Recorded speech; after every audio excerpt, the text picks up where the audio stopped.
Welcome to Seasoned. I'm Marisol Castro. And I'm Chef Plum. Plum, can you believe summer's almost over? You didn't think we'd let the summer go by without a show devoted to seafood, did you? Some of the most beloved seafood shacks stay open past Christmas or even year-round. So we want to know where to get the best lobster rolls in the state. Yes, one of my favorites is Costello's on Pearl Street at the Noank Shipyard. It's just past Abbott's, another great seafood shack along the Mystic River. Later in the hour, we'll give you more tips for great places to get local seafood. Last week, our live show was preempted by the news, but we still had a great conversation with David Standridge, the executive chef at the Shipwright's Daughter in beautiful downtown Mystic. He caught our attention because he's doing some really creative things with seafood there. And like us, he's passionate about cooking seasonally and making friends with your local farmer and fishmonger. Chef David Standridge, welcome to Seasoned. Hi, how are you? We're so Chef, excited. We're excited to talk to you a little bit and have some time with you. And I've seen some of the stuff on your Instagram. And when it comes to making seafood, I think we got the right guy here. Well, it helps to really be close to the water and where all the fish comes from. It's right in the backyard. So we get to play with it a lot. I love that. Before we get into, take a deep dive, pun totally intended, in the seafood realm, I want our listeners to get to know you a little bit better. So talk about spending your childhood in Appalachia. And by Appalachia, I don't mean Alabama. It's funny because actually my family's from Alabama. So it's like generationally, I'm Appalachia. I grew up in New Jersey, in the really northern part of New Jersey that no one really takes notice of, in the Appalachian Mountains. And, a lot of my life was like in the woods and out on the lakes and fishing and cooking for ourselves. And it kind of sowed the seeds of my future culinary life. Although that's where I started cooking, and I started cooking in very humble beginnings at the now infamous Action Park. Yes. So famous. There was a documentary about how dangerous it was. Yes, it actually was that dangerous. Yeah. I was like the head cook at the wave pool snack bar for quite some time. Oh, my goodness. That's awesome. I mean, I'm just laughing because I think my first cooking job was Taco Bell, but I think you might have me beat there when it comes to working at Action Park. Talk about some of those early food inspirations, I guess, coming from that area. What was some things that were, we're talking about shoreline food here in the state. We talk about pizza when it comes to New Haven. From where you're from, what are some things that you kind of lean on as a kid growing up? A lot of it is fish and just kind of farm stuff. Like I used to always, my mom would tell the story. I had a list when I was a kid. And the neighbors used to ask me where I was going. I'm like, I'm going fishing. They would ask me just to make me say it. I didn't even know what was going on. But I was a big fisherman from a very early age. And we used to just go and catch bluegills and what we used to call sunnies. And my dad grew up by the water. So we just cooked them and ate them. We cooked and ate everything from bass to like perch, little lake fish. New Jersey actually is really famous for a lot of their farm products. I've never had corn like we used to get from the local stand down the street. So just all those things got me into food at an early age. And then we used to do all of our summer trips were on the shore of Montauk. We would kind of get a campsite and hit the hills. And we used to do lobster bakes and the whole thing. So seafood really was part of my life growing up. That is fantastic. I marvel at the two of you, chefs who know how to work the seafood. But why do you think seafood is so elusive for home cooks? Because it is. I'll go to the monger. And there's some seafood I look at and I'm like, if only I knew what to do with that. Calamari. I looked at it and I was like, every time I've tried to make it, it comes out like a rubber band and I'm doing something wrong. So why do you think it's not as approachable as, say, like a pork tenderloin? I think it's just not quite as easy to cook. I mean, you really hit the nail right on the head. You do have to know how to cook calamari. There's a certain way to do it. Mm-hmm. Fish doesn't last very long in your fridge. You kind of have to get it and make it right away. I think there's some weird preconceived notions with the smell and I can't cook it in my house. Although some barriers there for people to be adventurous with fish because they're also afraid they're not going to like it. Especially trying new fish. I think that's a big barrier for people. Yeah. I try to tell people too when they're cooking fish for the first time, things like scallops and calamari may not be your first foray into it. Try to find something that's a little bit heartier, grilling a piece of swordfish or something like that, chef. Yeah, I totally agree. And I think, we have the internet now, so you can kind of learn how to cook anything. If you take a dive down YouTube, you can learn how to do literally anything. Build a house or grill swordfish. Google knows. Yeah. And so I just feel right. And I think usually also the fishmongers now. I mean, if you go in there and ask them, how do you prepare this fish or give me some tips, they always know. Yeah, I think enough people should do that more often, whether it's a fishmonger or even like your butcher or even the farmer at the farmer's market. If you ask them, they can definitely help you. Absolutely. They live on this stuff and they're really the experts. And I think also chefs, sometimes it's hard to explain like how I cook fish because I cook fish in really different ways. And the fishmonger probably goes home to their regular kitchen in their regular house and makes fish. Right. And sometimes it's even better tips. Well, That Chef, was the just kinda- fishmonger calling one of you. I just heard a phone. Well, Chef, I wanted to ask you about, as a chef, I have such respect for Joel Robuchon, and you were mentored by him in New York City, right? Yeah, rest in peace. He left us a few years ago. I opened and closed that restaurant in the Four Seasons Hotel in like 2006, I think. As it happens, I cooked fish for the entire time I was there. I was the fish guy. And yeah, it's an amazing experience, just super intense, 2 Michelin star world where, he used to say that our job is to seek perfection and also understand that it's never an achievable goal, that we're going to fail every single time. There'll always be something wrong. And yeah, I just learned a lot. I learned a lot of hours and a lot of intensity. I think that's absolutely right. Just trying to get that perfection. Like that's, as chefs, that's what we try to do. And, it's like the hamster chasing the treat over his head. He'll never get it, but he'll keep trying. I always try to preach that here is like, yeah, we're doing a great job. Everybody loves what we're doing, but we can do better. There's something else we're doing that we could change. There's always like a way to raise the bar. And so that's just kind of been my driving force since I worked there. And did it carry over to Mystic, Connecticut, where you have the Shipwright's daughter? Congratulations on celebrating 1 year, by the way. Thank you. We made it through, as I said earlier when we were chatting. I think it was the worst time to open a restaurant in 100 years, which is perfect timing, exactly how my life usually goes.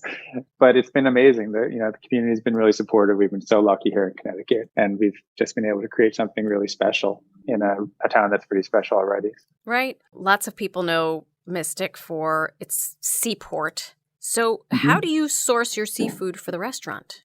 Yeah, a couple different ways. When I first moved here, I did a lot of research and tried. My goal is to get to the fishermen. How do you get to the fishermen?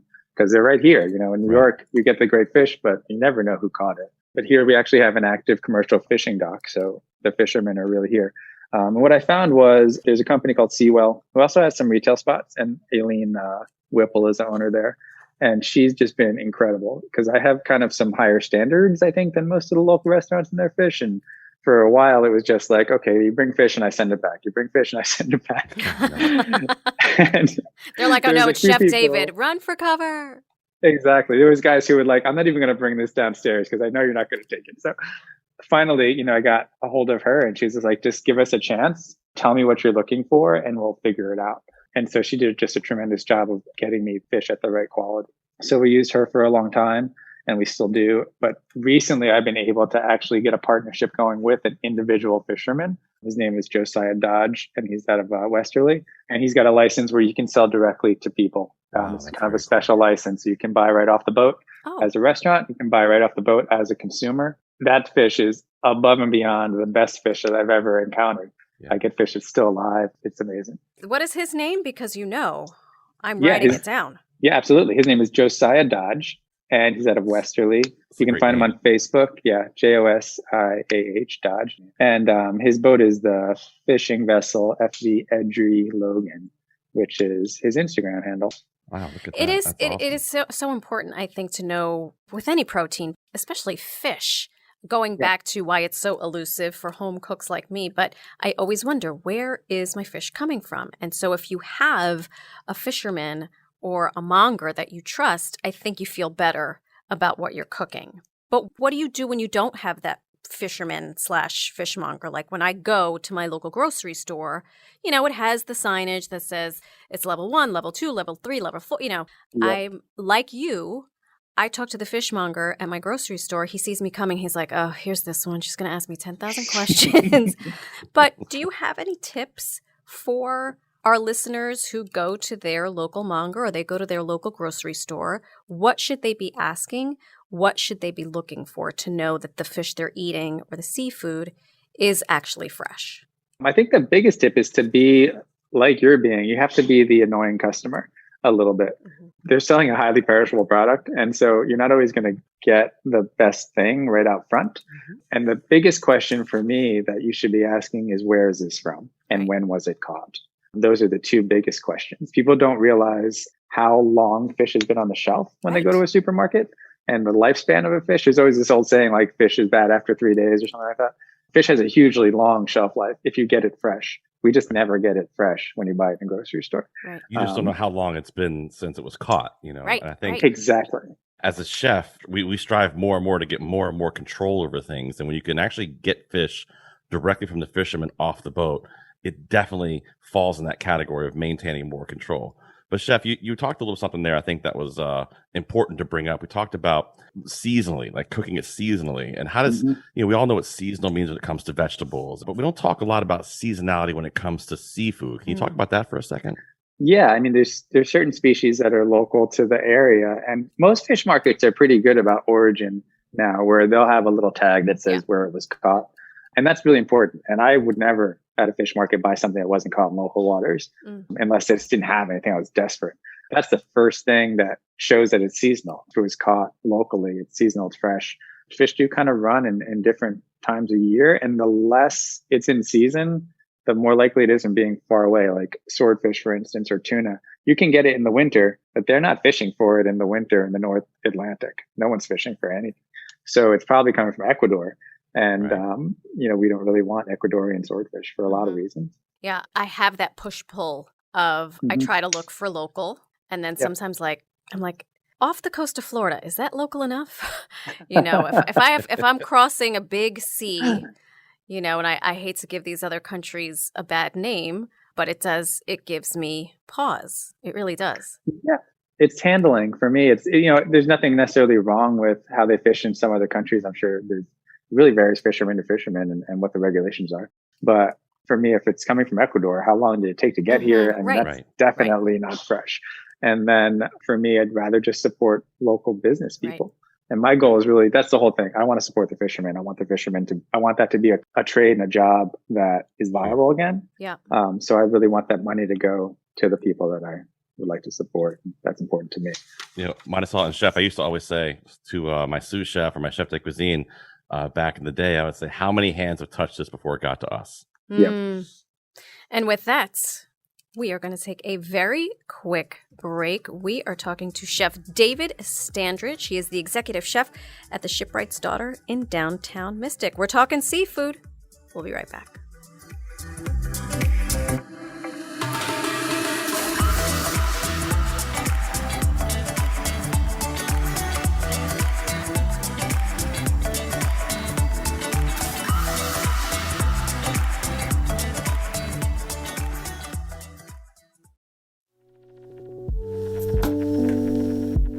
Welcome back to Seasoned. I'm Marisol Castro. And I'm Chef Plum. And this week, we're talking all about local, delicious seafood. We're talking cooking it, how you can even buy the best stuff, just like us chefs get, Marisol. I love it. And joining us for this hour is none other than Chef David Standridge. He's the executive chef at the Shipwright's Daughter in downtown Mystic. So earlier, we got into a little bit about asking your fishmonger questions. And I wonder if you can give us some tips on what we should be looking for. We got into it a little bit. Obviously, we don't want a fish that smells like fish because that's just a one-way ticket to bed. A weird paradox. I know. Isn't that crazy? I never thought about it like that until you said that. Right. And I was like, yeah, she's right, actually. Yeah. Could you imagine asking for a steak that didn't taste so much like steak? Could you imagine? Yeah. For me, the biggest tip, and it's a little bit of an adjustment for people, when you go to a fish market and you see a whole thing of fillets in ice, which they shouldn't really even be in ice, you can't tell anything from a fillet. It's too late. And I think that what would really help people is if they just get a little bit comfortable with cooking whole fish. It's really easy to do. Yeah, it's simple. Whoa. Says that the two chefs are like, it's so easy. Just get a whole fish and bring it home. Hello? What am I doing? Listen, Marisol, I get it. Like, you're going to put a whole fish down in front of your boys. First of all, they're going to think it's awesome, but they're not going to eat it, I guess. They are going to think it's pretty cool. They're going to stab its eyeballs. Yeah. So walk me through it. So I'm going to go to the fishmonger. Actually, I think I saw red snapper in its totality. What do I do? Yep. Chef, the first thing I always say is that the telling point, and it's funny she brought up the eyes, are the eyes of the fish. If the eyes aren't clear, that fish is probably not as fresh as you might think it is. Interesting. Yeah. The eyes are great because it's one of the few things you can tell without touching the fish. Okay. And they don't really like you to touch the fish. Right. So first things first, clear eyes. Then what? If they would let you touch the fish, sometimes, I mean, I've done it in stores where I was like, I'll wear a glove, it's fine. When you push on the flesh, it should bounce back and should be firm. If it leaves a fingerprint, don't buy it. That's a bad sign. Then the other one is the gills. The gills should be like a bright red, ideally. Okay. As the fish gets older, they're going to start to get more of a brown color and start to get kind of slimy. But gills from a really fresh fish are just like crisp and they're dark, bright red. Those are the big telling signs of fresh fish. The immediate no bueno sign is if you take the fish out and it smells terrible. You trust your senses, you know? Okay, so I've checked the eyeballs, I've checked the gills, I've checked the smell. I bring it home. What am I doing with this beautiful red snapper? So before you bring it home, you ask your fishmonger to clean it for you. Oh, gosh, so they can take thank the fins God. off. Okay, yes. They'll take the scales off. They'll take the fins off. They can basically get it ready to cook. And it's just a whole fish. It's totally clean. All you have to do is cook it when you get home. And then when you get it home, like you don't have to worry about cutting it. You can cook it completely whole. Just buy a fish that's small enough for your pan or for your grill. Personally, I try to cook fish outside just because I don't have a hood in my house and I don't really love to smell the fish the next day. So on a grill, I really recommend like a charcoal grill because most gas grills don't get hot enough. Yeah. Just get your coals ready like you would grill anything. Make sure the grill itself is really clean. Yeah. And oil it well. Oil the fish, season it, put it on the grill, and that's about it. That's it. That's pretty much it. I mean, the flipping process can be a little bit tricky. Those little fish holders that they sell, if you've ever seen them, they make these fish holders out of wire where it's like opens like a cage. Yeah. Oh, yeah. Those things work great. Oh, duly Highly noted. recommend. Yes. Mm-hmm. Now that you've co-signed, I'll get one of those. Well, when it comes to cooking fish on the grill aside of myself, I get very fired up about a grill. Yeah. I still like to have that one side hot, that one side not so hot. So that indirect heating method to where you have the coals on one side of the grill, or if it's a gas grill, only one side of it on, and let it get nice and hot, covered, and then put that fish on. Maybe you could start it on that hot side, then you can move it over so it doesn't get all charred up and burned. Because there are some occasions if you keep those little fins on and little parts of the fins, it can char up, and I don't think it looks as pretty on a plate. That's true.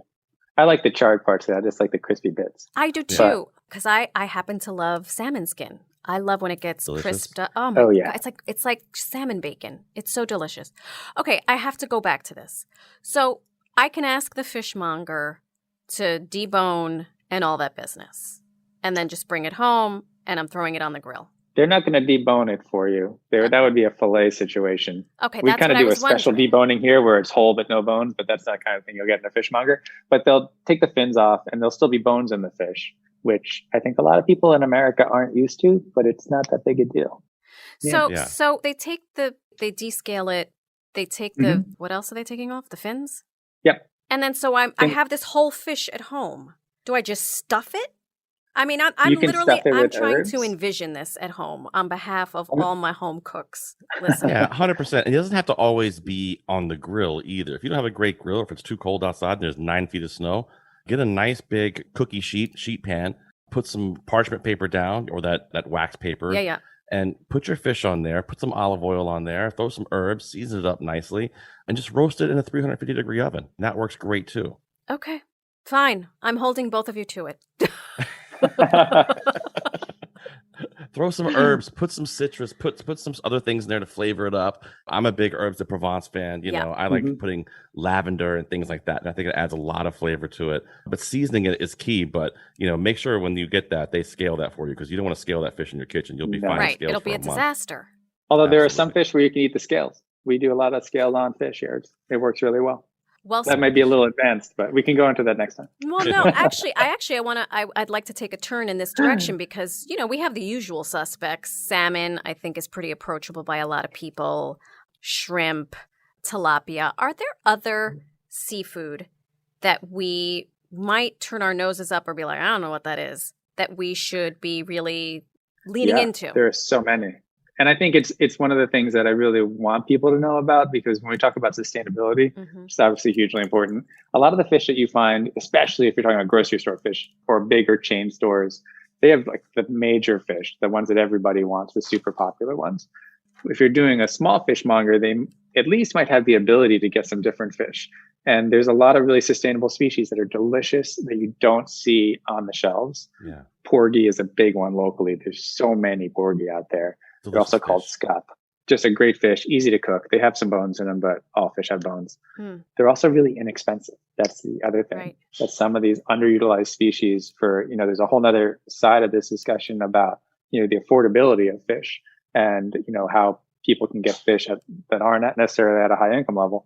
And some of these species that are a little underutilized are a great way for people to get into the fish, into their diet without spending a ton of money. I want to talk about those scup or those porgies for a second, because one of my favorite fish actually to eat, hands down, is the porgy. It's inexpensive. It's delicious. And if you take that porgy and you dredge it in just a little bit of flour, or even a flour of your choice if you want to go gluten-free, but you just dredge it in a little seasoned flour. And I season mine up with a little bit of garlic powder, salt, some black pepper, and just dredge it in that and then put that down and pan sear that or pan fry that.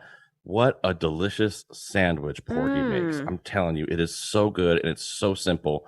I think it's one of those things you see in a store and you're like, I don't know what to do with that. What is a porgy? And it's this cute little fun fish to catch, and they're delicious.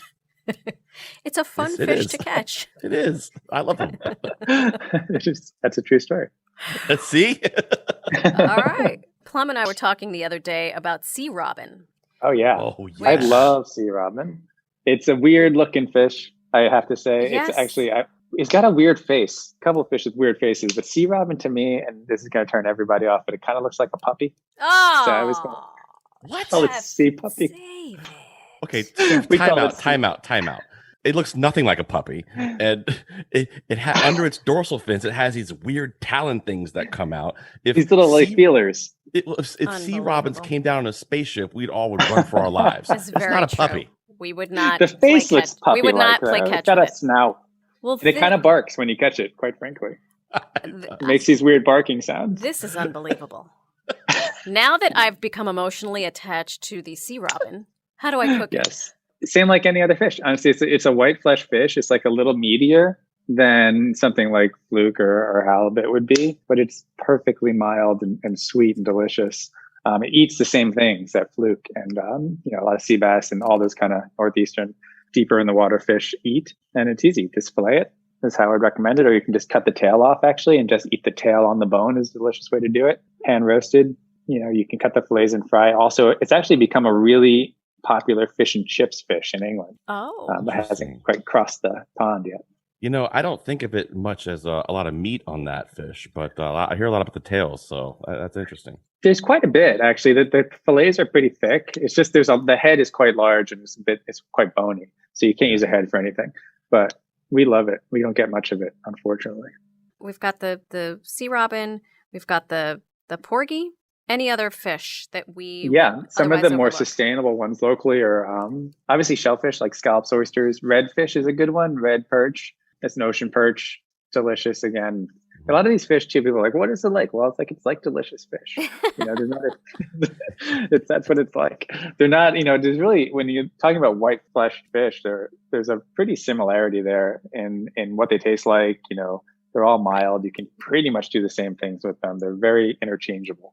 Right. Although they all are a little different. It's not like the difference between salmon and flounder, all kind of in the same wheelhouse. Right. Although when my children were very young, I convinced them that tilapia was chicken, and they bought it hook, line, and sinker because I wanted them to have some fish, and I scarred them for life because now I think they still refer to tilapia as chicken. Oh, Jesus. It's kind of the chicken of the fish world. It's the chicken. Yeah. Talk to me about, I think about sustainability, as you mentioned. And I think that many of us consult with the Monterey Bay Aquarium's Seafood Watch website. If we can, if we want to know where our food is coming from, if we want to help continue, with the ecosystem. And I wonder what your take is on that. How can we be better consumers? What is your understanding of that Seafood Watch? I look at Seafood Watch a little bit. It's not my favorite list. I feel like the list is not for the local regions. It doesn't really depict what's going on in the Northeast totally accurately. I like the NOAA website better, the fisheries at NOAA.gov. Good to know. Good to know. That one you can kind of go species by species and it gives a lot of detail. Yeah. that one has better information for the Northeast, I think. But it's really important. There are certain species that aren't managed well. And what we're really looking for in fish is fisheries that are managed well, where there's quotas and we're maintaining the stocks of the fish. That's the number one thing, where they're not in danger of being depleted. Beyond that, it's, for me, we kind of go deeper here. Obviously, I'm like, we want to know how the fish was caught. We're talking about bycatch, and is it causing other fish to be wasted? Can you even be careful with the way you're catching when you're catching in a huge net and you're just catching everything? Those are things that are important to us too. It's a little harder to drill down on for the everyday consumer, which is why I think, like, my recommendation too is farmers markets are great. Because most farmers markets now, especially if they're kind of bigger ones, they usually have a fish guy if you're anywhere near the coast. Yeah. And that guy's going to be way more connected to where the fish come from, just like the farmers were more connected to where the vegetables come from. And, shopping as small as possible is going to help. Well, Chef, I think it's interesting that you brought up how it's not the same, for here in the Northeast. And one of the things I love about the Northeast where we live is that we do have some incredible seafood, incredible access to great seafood out here. And I think of things like scallops and oysters and all being right here is like very bountiful for us. Are scallops one of those things that you feel the same way about? Yeah, they're on the list for responsible seafood. They're farmed up, and even the wild ones are still very plentiful. We're famous for our scallops in Stonington here. It's like one of the major things, and they're just really delicious and super easy to cook. Some seafood get a bad rap. I'm thinking of swordfish. Yep. High levels of mercury. What is your understanding of some fish that maybe we want to avoid, not because it's overfished, but because, it may or may not contain something in it that in the long term, as a human, we don't want to consume? Yeah, it's really tricky. It's so complicated, right? You've got the sustainability side of whether depleting it, is it good for you? Is it good for the environment? And I think that, for the mercury side, it's pretty simple. Big fish, more likely there's a chance of mercury in it. It's about, there's mercury in the water, and the longer a fish is in the water, the more likely it is to have mercury in it. So larger species of fish tend to be the more mercury heavy. Any kind of contamination can build up longer in a large fish. So if you're worried about that, definitely something to think about. However, if you look into it and do the research, eating tuna or eating swordfish as a part of your diet is not an issue. It's if you're eating it every day. You're listening to our conversation with David Standridge. He's the executive chef at the Shipwright's Daughter in Mystic. A moment ago, David mentioned the NOAA website as a resource with information about sustainable fisheries.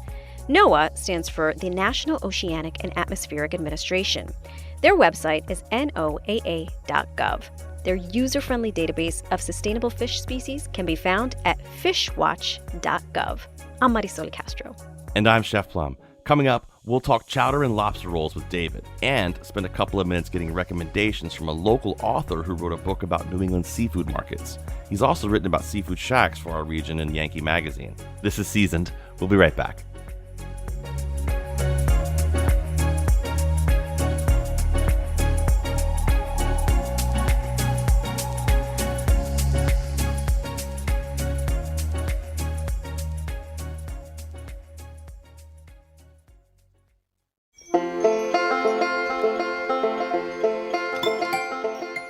Welcome back to Seasoned. I'm Marisol Castro. I'm Chef Plum. We're talking all about seafood with our new friend, Chef David Standridge from Shipwright's Daughter. Chef, I'm excited to talk about chowders. Chowders are a thing that I love to make. It's generally a crowd pleaser. You got some tips for us? Yeah, definitely make it yourself and don't take it out of a bag. That's my number one tip. That's a great tip. That is a very good tip. Actually, the one thing, traditional chowder is weird. New England food is weird in a sense. I always say, New England food, black pepper is considered spicy. So I just kind of revamp chowder. We do a chowder here in the colder months where first thing is add wine to it. Please put some wine in there. It really needs it. So we make a traditional chowder with a flour. We make a roux, and then you add your aromatics and kind of sweat out your aromatics, and then deglaze with wine before we put the fish stock or the clam juice in. And that really, really brings it up a huge notch to have a little bit of acid in the chowder. So I always say that a great chowder has to have three things. You have to have some sort of pork product in it, pork belly, bacon, something like that. I love potatoes in it, and I love a little bit of cream in it. I mean, that's kind of the standard New England clam chowder, but for me, those three things are what start, a great start for a chowder. I'm down to taste either one of them. If you two are making chowder, I have a spoon ready. I love to put crackers in them as well. The southern in me comes out. I like to put a little Ritz cracker in there. That's ritzy. That's Hey. Where do you guys stand on a clam chowder, New England clam chowder, versus the Manhattan clam chowder? Oh, chef, you better go first. Well, there's the Rhode Island clam chowder, which is a whole nother animal. Is I don't it know green? if you're familiar. No. I live on the border. Oh my There's gosh. a third, the trilogy. Even all my years in New York, and I do love Manhattan clam chowder, but to me, it's not chowder if it's not New England clam chowder. Reach. I like the creaminess. I like the traditional kind of, that's where it came from. And then there's Rhode Island chowder, which is basically just a clear broth. Oh. No tomato, no cream, just It sounds like fish naked. soup. Yeah, it is, Oh. but it's I don't like it. To me, it's terrible, but some people really love it around. To me, it's terrible. Have you ever heard of It's this? just like I mean, it sounds dreadful. naked and ashamed. Is Oh, how you look at it. Somebody's heart just broke, chef, when you said that. I know. I'm sorry. Clam chowder is, like I said, let's stick with the classic and let's not change it up too much. And tomatoes and clam chowder, just stop it. Yeah. I'll agree. I That's agree. Tiafino. Exactly. I do love a Hey, Chiapino. the first step is just get stuff local and get it fresh. That's the key first thing you can do anytime, anywhere. And like Chef said, throw some wine in there. It helps. Wine. Definitely. I cook with wine, and sometimes I put it in my food. Can we transition to the lobster roll? Yeah, for sure. I love lobster rolls. Most important question, though, about the lobster roll. Cold with mayo or warm with drawn butter? And this could change the rest of this broadcast, is all I have to say. This is really dicey territory. I feel like you're going to ask me who I voted for. It is that polarizing. It is. Wow. I'm a mayonnaise guy. Wow. That is the sound of my heart popping out of my chest and falling to the ground. Jeez, I didn't see that coming. Me Huh? neither. I just like it. I want celery in there too. I need all those things. Okay. Wow. Okay. Yeah. Well, do you have like a dressing you make up with the mayo? Like, do you add? Yeah, we do. Do you add a little? We do both. Well, I was here. going to say, So we do actually. I'm looking on your menu, and you have under the snacks section, mini lobster roll, chilled with lobster salad, or hot with lobster butter. Yeah, so we do the chilled with a lemon mayonnaise that's got celery and onions in it, and some fine herbs, like a mix of French herbs, and a little bit of totally out of left field togarashi powder on top, which is a Japanese spice. And then the warm one is a little special here. We make a lobster butter. So we do infused butter with the lobster body. So it's like a super intense lobster flavor. And then we poach the lobster in that. And so it just kind of kicks it up a few notches. Oh, that sounds That sounds delicious. So good. And I'll tell you mine if you want to hear it. So I have a little trick I do. It kind of combines the two, Marisol. So you might get upset at me here as well. Oh, boy. I want it warm, but as opposed to buttering the roll, I actually would put a light layer of mayo on the roll and then toast it. Oh, kind of like a grilled cheese. You got it. And then hit that with wonderful lobster meat. I don't like to use claw meat on it. I'll use tail meat only. And then pour a little bit of that warm drawn butter on there. But my drawn butter, as I'm making the drawn butter, I actually put half a vanilla bean in there. Vanilla bean? Yes. That's a nice trick. Wow. There you go. I don't tell anybody that one very often, but it comes out so delicious, and the vanilla is not overpowering. It's just a hint in the background. It's so good. Chef David, can we talk about this? Because now I am so deep into this menu. Rigatoni nero tuna bolognese. Yes. Yum. It's delicious. It's become kind of one of our signature dishes. To me, I love it because it's a byproduct dish, and we're all about trying to do a lot of utilization of parts of the fish that aren't normally used. People don't maybe realize that about 60% of a fish is thrown in the garbage. Very little of it's actually garbage. You could use it all, but most of it goes into trash or fertilizer or whatever. And so for the tuna bolognese, we're butchering a lot of tuna, and there's this big bloodline on tuna, and you can kind of see it on the fillets where it's this darker meat that people generally avoid, which has a bit of a stronger flavor. I just kept throwing them out, and I don't want to throw them out anymore. So what can we do with it? So we made a spicy Italian style sausage out of it. And then we make a pretty traditional bolognese from that point with tuna sausage instead of pork. And it comes out great. Wow. That sounds amazing. What a great use of that piece of meat. And it tastes almost tinny, I guess. It does. It has a little bit of metallic taste, and it's not mercury that's giving it that taste. Don't panic. It's just got that really strong, and it's a little more, I don't like to use the word fishy, but it's just more intense. Well, Chef, I knew when we were doing this show, and I was thinking of my wife when she listens, and she hates to cook seafood, and it's definitely a little scary for her. So I was thinking I could give 3 tips. Like if I could tell somebody 3 things that would help them cook seafood better at their house. And I came up with a couple, and I'm hoping you can give us a couple as well. So I think it's really, really important, Marisol, to take your fish out and salt it a few minutes before you cook it. That helps firm up the fish, keep it nice and firm, and bring some of that moisture to the top.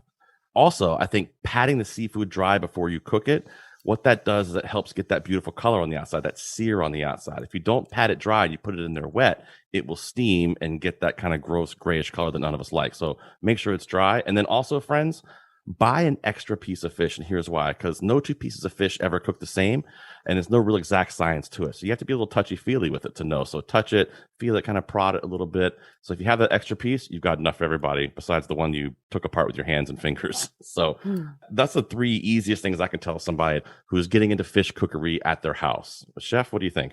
First thing is buy local, buy fresh. That's the key. Know where it comes from. If you go take a less subpar piece of fish home and then try to make it good for the home chef, it's going to be pretty difficult. So getting the quality product is really, really important. The second thing is, I'm kind of stealing yours a little bit, the dryness of the fish. We actually dry age our fish for at least a few days before we serve it. And you can do this at home, super easy. Just basically leave the fish on a plate in your refrigerator uncovered overnight. And the next day, the skin is gonna dry out. And then when you go to sear it in a pan, it's gonna get crispy, like almost like a pork crackling. And it's just amazing, really a game changer. And then I think, the grill is, to me, the smoke from the grill really solves a lot of problems. And I think it's so easy to cook outside on the grill. If you can do it on charcoal, it's really great. And it keeps you from kind of messing up your house. And that, I think, is a detracting thing for a lot of people who don't want to cook fish in their house. Those are fantastic tips, all of them, on behalf of all the home chefs and the wannabe home chefs. Thank you both for giving us these tips to making cooking seafood a little less daunting. It has been so much fun talking to you, David. We really appreciate your time, your tips, your observations on sea life. And you know what? I'm still going to like you and come to your restaurant, even though you like a lobster roll with mayo. Don't judge me too harsh. I don't know this. He thinks the puppy of the sea is the sea robin. I'm still a little skeptical of that. We have a lot of explaining to do. David, thanks for your time. We really appreciate you. Yep. Thanks so much for having me on. David Standridge is the executive chef at the Shipwright's Daughter in Mystic, Connecticut. You can check out his recipe for tuna bolognese on our site, ctpublic.org/recipes. You can also find Julia Turshen's fish cakes, Marcus Samuelson's seafood stew, and Chef Plum's oven roasted salmon, among other seafood recipes. Before we wrap up here, listeners, we'd originally hoped to bring you this show live and take your calls and recommendations for the best fish markets and seafood shacks in our region. Well, as it turned out, we were preempted by breaking news, but we still wanted to get some recommendations in here for you. Our next guest via Zoom is Mike Urban. He lives in Old Saybrook and has been writing about markets and seafood shacks for years for Yankee Magazine. He's the author of the New England Seafood Markets Cookbook. His book, Unique Eats and Eateries in Connecticut, will be published this fall. I asked Mike if we could start with his recommendations for great seafood markets, and then get into some of his picks for fried clams and lobster rolls in the region. Well, one that's near and dear to my heart and near and dear to my home is Atlantic Seafood right here in Old Saybrook, where I live. It's a nice little shop run by Lisa Friedman and Jerry Duran, a nice couple. They do a great job, wonderful stuff. They fillet their own fish on the premises, which is important. Jerry is a Culinary Institute of America trained chef, and he does all their prepared foods. They also carry nothing but hard shell lobster, which is oftentimes by many the preferred type of lobster as opposed to soft shell. Another one would be City Fish, if you don't happen to be on the shoreline, inland in Weathersfield, just south of Hartford, a Greek-American owned, I think, 3rd or 4th generation, almost fish warehouse. They do a lot of wholesaling, but they have an absolutely wonderful seafood display counter, more than 30 feet long, with everything you can imagine in terms of filleted fish, shellfish, and everything else, all right there, as fresh as can be. They have a gigantic lobster tank right in back of that with dozens of lobsters up to 5 or 10 pounds. I wouldn't recommend eating lobsters of that size. That's more for just looking at and throwing back in the ocean, in my opinion. But, they got plenty of 1 pounders, 1.5 pounders, 2 pounders, perfect stuff for taking home and boiling up. I agree with that. Some of those giant lobsters are not nearly as good as you might think they're going to be. Exactly. I love the fact that you talked about the spot having a culinary institute grad. That's what I am as well. I graduated CIA a while ago. Right. One of my favorite fish markets actually in the Hamptons is Gossman's. I work out there all year, and they have a great chef there as well who does that. And I think any great fish market should have that. I almost kind of use that for me as a tell. Like if they have a great chef there making their prepared foods, these guys probably know what they're doing. Yes, good point. For really good seafood, it's best to go to the seafood markets. Supermarkets have, decent fish, but, these seafood markets that we have, we're blessed to have them here. Several of them up and down the coast that are, not too far away from anybody. And, that's the way to go. Some of the best scallops in the world come from right here in our waters in Eastern Connecticut. Just sure, Stonington. Absolutely. So let's talk a little bit about seafood shacks. You might go to get like fried clams or lobster rolls or something like that. What are a couple of those seafood shacks, those hidden gems that you might know about that we don't? Let's start with fried clams. Some of the best places to go for fried clams, I think, in the state of Connecticut along the shore are the Clam Castle in Madison. Real nice little place, changed owners, I think about 4 or 5 years ago, and it's, doing really well. Jacques Pepin eats there from time to time. Nice. I'm told I haven't seen him there yet, but I have seen pictures of him on Facebook noshing with his daughter and some of his friends there. So that's a good positive sign. That's a pretty positive endorsement there. Another place, a restaurant in East Haven called the Sandpiper. Again, a Greek-American-owned establishment. And Greek-Americans are really involved in the seafood business, not just here, but all over the place. Wonderful whole belly fried clams there. I named theirs one of the top 10 fried clams in New England in a Yankee Magazine article a few years ago.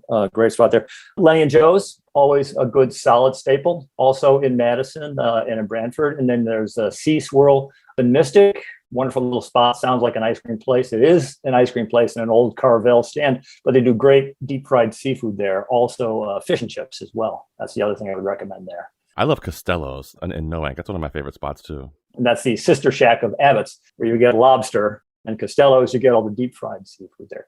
By the way, with Abbott's, as long as we're on seafood shacks, they have great lobster rolls. They have 3 different sizes, a 4 ounce, an 8 ounce, which they call, I think, OMG, oh my God. And then they have a 16 ounce. This is, a full pound of lobster meat called LOL. It's a ridiculously large amount of lobster meat. Their lobster roll is good, but if you go to Abbott's, get the whole lobster. They steam them there in these big old cast iron vaults. It takes a little bit longer, but it's just a great place to sit down by the water, get a bib on, just bring right. your own beer or wine, any side dishes you want to bring that they don't sell. They're happy to let you bring that kind of stuff there and just dig in and tear a lobster apart and have a great time. Any opportunity to wear a bib, I'm in. Absolutely. It's stand back. Yep. Picnic tables, a whole bit. Dining in the rough. I'm glad that's part of their name, because the whole dining in the rough experience is to go outside, order at a counter or a window, get a ticket, pay your thing, go find a table. They call your number and you sit outside and you eat. And that's a great New England summertime tradition. I love it. I just want to take a step backwards to the fried clams for a second and talk to you about, what do you think makes a delicious fried clam? Because so many people now, they'll try to make a batter or they'll try to bread it and they overthink it. They're putting too many things in it, in my opinion. I would tend to agree with you. Yes, I think simpler is better with a lot of these seafood dishes, including lobster rolls. In the case of fried clams, I think one thing I learned, it's not here in Connecticut, but up in Massachusetts, there are 3 places, Farnham's, Woodman's, and the Clam Box in Essex and Ipswich on Route 133, which is nicknamed the Clam Highway. And one thing they do that makes a difference is they put partial or full animal fat in their fryers, which of course is not good for you, but it does amazing things to the flavor. So if you get the opportunity, go up there sometime if you really want to have the best in the world fried clam experience. But, down here, they're mostly breaded. They can be very good. The places that we mentioned are all, good candidates. But like you say, don't over-season these things. Don't over-prepare them. Let the seafood speak for itself. Yeah, 100%. How do you think it changes when you cross that border to Rhode Island? Like, you look at what we're doing here in Connecticut and you cross over to Rhode Island, or you're going to Massachusetts. How different do you think what we do with seafood here is to what they do? Probably the major difference, and most people are probably aware of this, is that in Connecticut, we're the home of the hot buttered lobster roll. Once you get across the border, it goes over to mayonnaise, chilled lobster meat, and that's the way it is pretty much all the way. The hot and butter thing is bleeding upward, bleeding north, and there are some places taking it on, but most places up to and through Maine are chilled lobster things. And then there are regional differences. You get up into Rhode Island, they specialize particularly in calamari, a lot of squid is harvested up there. Not so much seafood being harvested here locally in Connecticut anymore, unfortunately. But as you said, in Stonington, they have great scallops. Yeah. Wonderful flounder, for fish and chips and things like that. Now, we have a lot of people in Connecticut doing a lot of oystering, which I think is pretty cool. Yeah. Lots of oysters here in the Sound. I spent some time with several of these people and how just different parts of the Sound, whether it's salinity or minerality, change the flavor of the oyster. I just think it's such a cool thing. Whether you get them closer to the city or whether you get them further out, it's a different taste on the oyster. Yeah, no, you're absolutely right. And there's a guy down in Norwalk that's become famous for his oysters down there. He's getting close to New York City. You'd think, well, is the water okay down there? Oysters have a way of, as filtering, things out. They can live in all kinds of nasty stuff and still be just fine and still be edible. And then up in Stonington, a bunch of, oyster operations there. And then up in Rhode Island, Matunic is a place where they're harvesting a lot, farming them actually, which is wonderful. It's great. There's a great restaurant up there too. I'm trying to think of the name of it. I've been over there once or twice. Yeah, there's Matunic. The Matunic Oyster Bar, I think, right? Like an oyster bar. Yeah. And he has his own farm out in back. You can watch him harvesting oysters while you're enjoying them. Great guy. Yeah. He actually grows his own vegetables too, which is pretty cool. Yeah. He's got greenhouses and everything. Interesting. Not too far. If you're going to the Block Island Ferry, just take a turn off about 5 miles before you get to it and goes down that little gravel road. He's got this wonderful spot there. And the food's delicious over there. Yeah. I think you're talking about Copp's Island oysters down in Norwalk, right? With Norm Bloom? Yeah, that's the one. Great family, fantastic people. They also actually catch lobsters too. And the cool thing about them, if you call them, you can go down there and pick up a lobster at actual Connecticut water lobsters. It's pretty cool. Really? Wow, that's great. It's good to know. Let's talk a little bit about lobster shacks, like places to get a great lobster roll. Number one would be, I think, many people's choice as well is Lobster Landing in Clinton, run by this kind of crazy aged Italian guy with a bandana and a big bushy beard named Bacci. Great guy, wonderful fella. And he makes a wonderful lobster roll. They handpick all the meat there, which is unusual in Connecticut. Most other places have to order it in from a distribution house that does all the lobster meat picking. Yeah. But he does this wonderful thing where he sort of parboils the meat once it's picked, puts it in little bags, and then takes it out and drizzles a little butter over the top and uses sort of an Italian sub roll instead of a split top hot dog bun. You toast these things on a sort of an old traditional gas-fired backyard barbecue. Very simple, but the meat is incredible. It's wonderful. Real character. When my book Lobster Shacks came out, he bought a bunch of them to sell, and I was there having dinner with my wife, and I saw the books. Bacci, would you like me to sign these books? And he said, no, I'll sign these books. And he was right, because I'm just a schlub who writes these things. He's a character. He's known all over the place. He'd sit down and talk with his customers and all this stuff. And another great place to have a hot buttered lobster roll along the Connecticut shore is Liv's Shack. It's an offshoot of Liv's Oyster Bar, a famous restaurant on Main Street in Old Saybrook. Liv's Shack is a little place down by Saybrook Point Inn. Has a wonderful lobster roll on a brioche bun. Pretty setting next to a nice marina there. A couple other places I'll mention just to keep the ball rolling on this. Captain Scott's in New London is a very fun place. Full service seafood shack and a small market attached to it.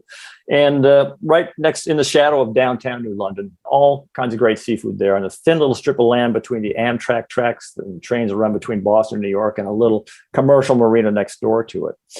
Flanders Fish Market. Not only a great seafood market, but a wonderful restaurant as well with a really good hot buttered lobster roll. Olivia Formica, the daughter of the founder, also a CIA graduate, does a wonderful job in the kitchen. And there's plenty to choose from, plenty of great places to go up and down. Mike, we can't thank you enough for your time. We appreciate you. My pleasure. Thank you very much. That was Mike Urban. He's a contributor to Yankee Magazine and the author of The New England Seafood Markets Cookbook. His new book, Unique Eats and Eateries in Connecticut, comes out in the fall. I'm Marisol Castro. And I'm Chef Plum. Season is produced by Robyn Doyon-Aitken and Catie Talarski. Thanks for listening, everyone. See you next week.